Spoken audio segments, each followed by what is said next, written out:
ఆంధ్రప్రదేశ్ రాజకీయాల్లో మిగిలిన పార్టీలతో పోలిస్తే జనసేన కాసింత విభిన్నంగా ఉంటుంది. ఆ పార్టీ కమిటీల తీరు చూస్తే అందుకు సాక్ష్యంగా కనిపిస్తూ ఉంటాయి. ఉదాహరణకు శతఘ్ని, వీర మహిళ ఇలాంటి విభాగాలు చాలా ఆశ్చర్యకరంగా కనిపిస్తూ ఉంటాయి. అదే పరంపరలో అన్ని పార్టీల్లో ఉన్నట్టుగా క్రమశిక్షణ సంఘాలు జనసేనలో కనిపించవు. ఇక్కడ కాన్ఫ్లిక్ట్ మేనేజ్మెంట్ వింగ్ అని ఒకటి ఉంటుంది. కాన్ఫ్లిక్ట్ మేనేజ్మెంట్ అంటే అది చాలా ఆశ్చర్యకరమైనటువంటి వ్యవహారం. అలాంటిది జనసేన పార్టీలో అంతర్గత వ్యవహారాలకు సంబంధించి వచ్చేటువంటి వివాదాలని పరిష్కరించే దానికోసం అంటూ వేములపాటి అజయ్ సారథ్యంలో ఈ వ్యవహారం నడుస్తూ ఉంటుంది. ఎవరైనా పార్టీ కార్యకర్తల మీద చర్యలు తీసుకోవాలన్నా, ఎవరి మీదైనా పార్టీ నుంచి సస్పెన్షన్ వేటు వేయాలన్నా ఈ కాన్ఫ్లిక్ట్ మేనేజ్మెంట్ కమిటీ పేరుతోనే ప్రకటనలు వస్తూ ఉంటాయి. అలాంటి వేములపాటి అజయ్కి జనసేన పార్టీ అధికార భాగస్వామ్యంగా కూటమి పాలన వచ్చిన తర్వాత టిడ్కో చైర్మన్ హోదా దక్కింది. ఆంధ్రప్రదేశ్లో ఆయన టిడ్కో చైర్మన్ హోదాలో అనేక ప్రాంతాల్లో పర్యటిస్తున్నారు. టిడ్కో ఇళ్లను వేగంగా పూర్తి చేస్తామని మాటిస్తున్నారు. అవన్నీ ఇప్పటివరకు అయితే పూర్తవుతున్న దాఖలాలు అయితే కనిపించట్లేదు.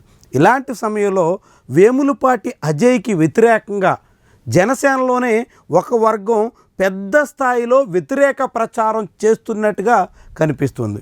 వేములపాటి అజయ్కి పార్టీ అధినేతకి మధ్య గ్యాప్ పెంచే ప్రయత్నం సాగుతున్నట్టుగా కనిపిస్తుంది.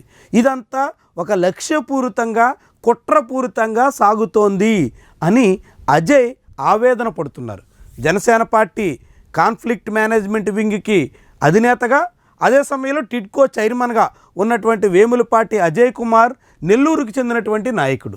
నెల్లూరు జిల్లాలో ఆయనకి చాలా మంచి గుర్తింపు ఉంది. ఆయన తండ్రి కాలం నుంచి వాళ్ళకు ఉన్నటువంటి ప్రఖ్యాతగాంచినటువంటి గుర్తింపు రీత్యా వేములపాటి అజయ్ మీద చాలా గౌరవప్రదమైనటువంటి అభిప్రాయం ఉంది. అలాంటి వేములపాటి అజయ్కి వ్యతిరేకంగా సోషల్ మీడియాలో పెద్ద స్థాయిలో క్యాంపెయిన్ సాగుతున్నటువంటి తీరు ఆశ్చర్యాన్ని కలిగిస్తుంది. వాస్తవానికి వేములపాటి అజయ్కి ఇటీవల కొంచెం ఆరోగ్య సమస్యలు రావడంతో ఆయన పెద్దగా పార్టీ కార్యక్రమాల్లో కానీ అధికారిక వ్యవహారాల్లో కానీ చొరవగా పాల్గొంటున్నటువంటి దాఖలాలు లేవు.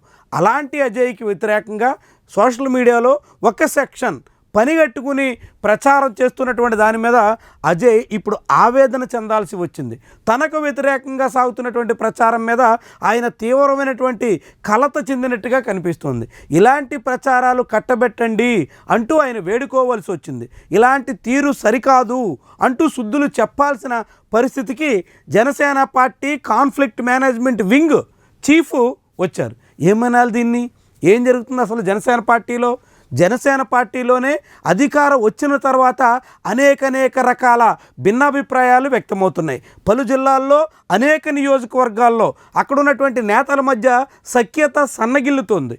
విపక్షంలో ఉండగా అంతా ఐక్యంగా జగన్ ప్రభుత్వానికి వ్యతిరేకంగా ఉద్యమించినటువంటి పార్టీలో ఇప్పుడు అధికారం దక్కిన తర్వాత ఆధిపత్యం కోసం మొదలైనటువంటి పోరు అనేక పరిణామాలకి ఆస్కారం ఇస్తుంది.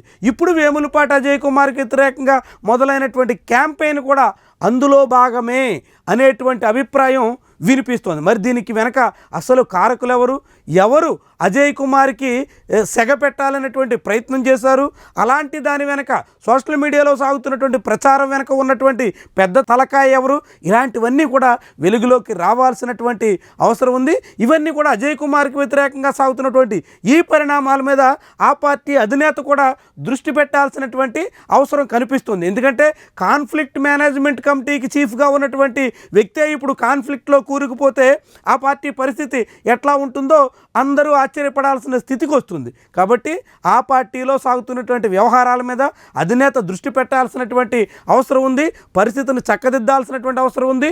వేములపాటి అజయ్కి వ్యతిరేకంగా సోషల్ మీడియాలో సాగుతున్నటువంటి క్యాంపెయిన్ వెనక అసలు కారకులు గుర్తించి అడ్డుకట్ట వేయాల్సినటువంటి బాధ్యత కూడా ఉప ముఖ్యమంత్రి జనసేన పార్టీ అధినేత పవన్ కళ్యాణ్ మీదే ఉంటుంది.